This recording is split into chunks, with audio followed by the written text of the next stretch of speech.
On a chilly winter morning, February 13, 1944, at precisely 9:45 a.m., the Allies launched a massive bombing campaign against the German city of Dresden.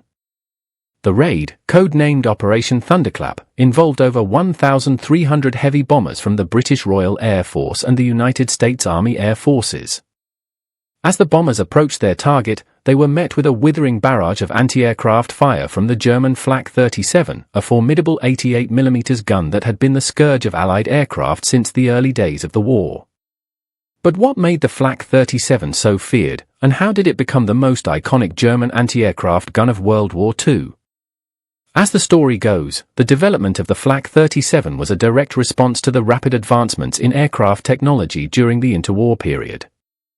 The German military, still reeling from the restrictions imposed by the Treaty of Versailles, saw the need for a highly effective anti-aircraft system that could counter the growing threat of enemy bombers.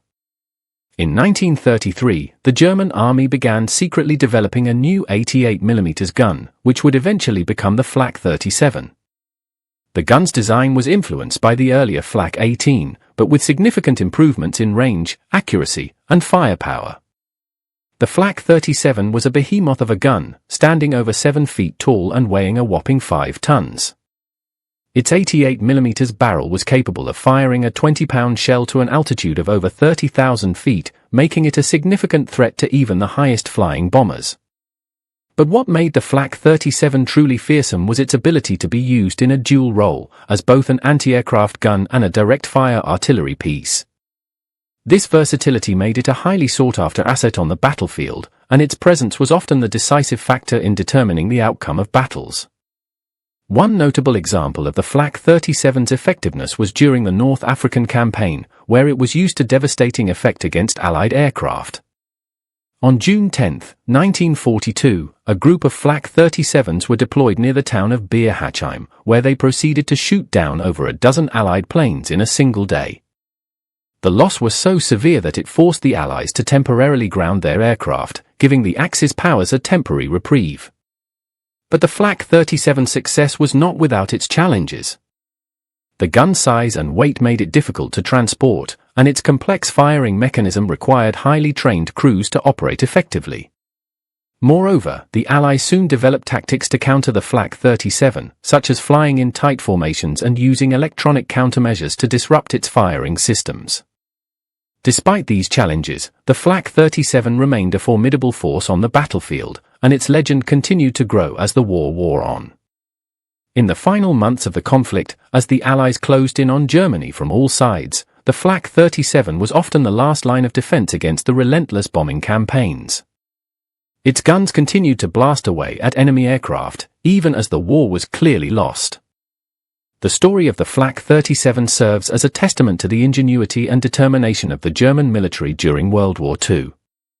Despite being outgunned and outmanned, they were able to develop a highly effective anti-aircraft system that would go on to become one of the most iconic and feared weapons of the war. And though the Flak 37 is now a relic of a bygone era, its legacy continues to inspire awe and fascination among military historians and enthusiasts alike. As we reflect on the history of the Flak 37, we are reminded of the complex and often surprising nature of war.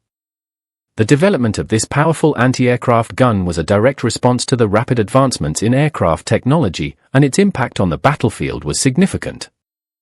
The Flak 37 story serves as a powerful reminder of the importance of innovation and adaptation in the face of adversity, and its legacy continues to inspire us to this day. In the end, the Flak 37 story is one of human ingenuity and perseverance in the face of overwhelming odds. Its development and deployment were a testament to the determination of the German military to counter the growing threat of enemy bombers, and its impact on the battlefield was a significant factor in the outcome of the war. As we look back on the history of World War II, the Flak 37 stands out as a powerful symbol of the conflict's complexity and unpredictability, and its legacy continues to fascinate and inspire us to this day. The sound of artillery fire echoed through the streets of Berlin as the Allies closed in on the city. The once feared Flak 37, now a symbol of a bygone era, stood as a last line of defense against the relentless bombing campaigns. Captain Müller, a seasoned veteran of the German military, stood atop a ruined building, gazing out at the devastation below. His eye scanned the horizon, searching for any sign of enemy aircraft, as his crew busied themselves preparing the Flak 37 for another day of battle. The gun's complex firing mechanism required constant maintenance, and Muller's crew had grown weary from the endless barrage of Allied planes.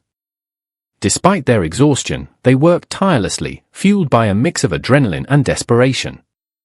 As the sun began to set, casting a golden glow over the ruined cityscape, Muller's radio operator suddenly shouted, "Incoming!" The crew sprang into action, their movements practiced and swift.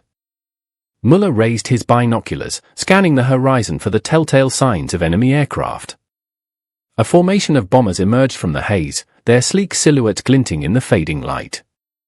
Muller's heart quickened as he barked orders at his crew, his voice carrying above the din of artillery fire. The Flak 37 roared to life, its 88mm barrel belching flames as it spat shell after shell into the sky. The first bomber fell, its wing sheared off by a direct hit, sending it plummeting towards the earth. The rest of the formation scattered, attempting to evade the deadly flak. Muller's crew worked with precision, their aim true as they picked off plane after plane. But the Allies were relentless, and wave after wave of bombers descended upon the city. The Flak 37's crew fought valiantly, their gun blazing away as they struggled to keep pace with the enemy's aerial onslaught. As the night wore on, the city descended into chaos, flames engulfing buildings and reducing streets to rubble. Muller's crew fought on, their movements becoming increasingly frantic as the Allies closed in. The Flak 37's ammunition was running low, and the gun's barrel was overheating from the constant firing. Muller knew they couldn't keep this up for much longer, the Allies would eventually overwhelm them. He made a split-second decision, ordering his crew to fall back to a secondary position where they could regroup and replenish their supplies. As they abandoned their gun, Muller glanced back, watching in horror as a stray shell struck the Flak 37, sending it crashing to the ground. The once mighty anti-aircraft gun lay still, its legacy reduced to smoldering wreckage. The crew retreated through the ruined streets, dodging falling debris and leaping over cratered sidewalks.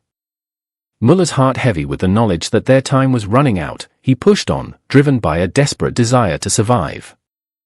The Allies were closing in, and the German military was on the brink of collapse.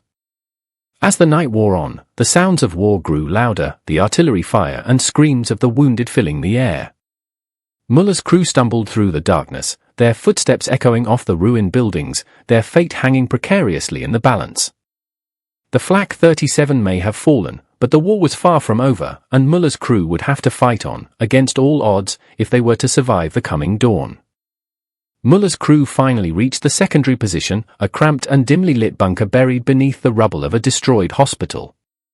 The air was thick with the stench of smoke and sweat as they collapsed onto the cold concrete floor, exhausted from their desperate retreat. Muller took a moment to assess their situation, his eyes scanning the bunker's narrow corridors and cramped rooms. They had managed to salvage a few crates of ammunition and some spare parts for the Flak 37, but it was clear that they wouldn't be able to hold out for much longer. The Allies were closing in, and the German military was in disarray. As he pondered their next move, a young lieutenant burst into the bunker, his face pale and his eyes wide with fear. "Captain, we've received orders to fall back to the city center," he stammered, his voice trembling. "The Allies are pushing forward on all fronts, and our lines are collapsing." Muller's gut tightened as he absorbed the news, his mind racing with the implications. They were being pushed back, and the Allies would soon be at their doorstep. He knew that they had to keep moving, to stay one step ahead of the enemy if they were to survive. With a curt nod, he ordered his crew to gather their gear and prepare to move out. As they stumbled through the bunker's narrow corridors, Muller caught sight of a small map spread out on a makeshift table. It was a crude sketch of the city, with various symbols and markings indicating the location of Allied forces and German strongpoints. Muller's eyes locked onto a small X marked in the city center, accompanied by a cryptic notation that read Führerbunker. A spark of hope ignited within him. If they could make it to the Führerbunker, they might be able to regroup and launch a counterattack. But the journey would be perilous, and the Allies would stop at nothing to prevent them from reaching their destination. Muller's crew emerged from the bunker, blinking in the bright sunlight as they gazed out upon the ruined cityscape. The sounds of war were closer now, the artillery fire and small arms chatter growing louder with each passing moment. Muller took a deep breath, steeling himself for the journey ahead. They would have to move quickly, using every trick in the book to evade the enemy and reach the Führer bunker. With a fierce determination burning within him, Muller led his crew out into the fray, their fate hanging precariously in the balance. As they navigated the treacherous streets, Muller spotted a column of Allied tanks rumbling through the distance, their guns blazing as they cleared a path through the rubble-strewn streets. His heart sank, knowing that they would have to find a way to evade the tanks if they were to survive. With a swift glance, he spotted a narrow alleyway to their left, partially hidden by a pile of rubble. It was a risk, but it might just provide them with the cover they needed to slip past the enemy. Muller made a split-second decision, darting towards the alleyway with his crew close behind. They squeezed through the narrow passage, their breathing heavy as they emerged on the other side, the sounds of the tanks growing fainter as they put distance between themselves and the enemy. But the respite was short-lived, as a burst of machine gun fire erupted from a nearby rooftop, sending Muller's crew scrambling for cover. They had stumbled into a hornet's nest, and the Allies were not about to let them escape.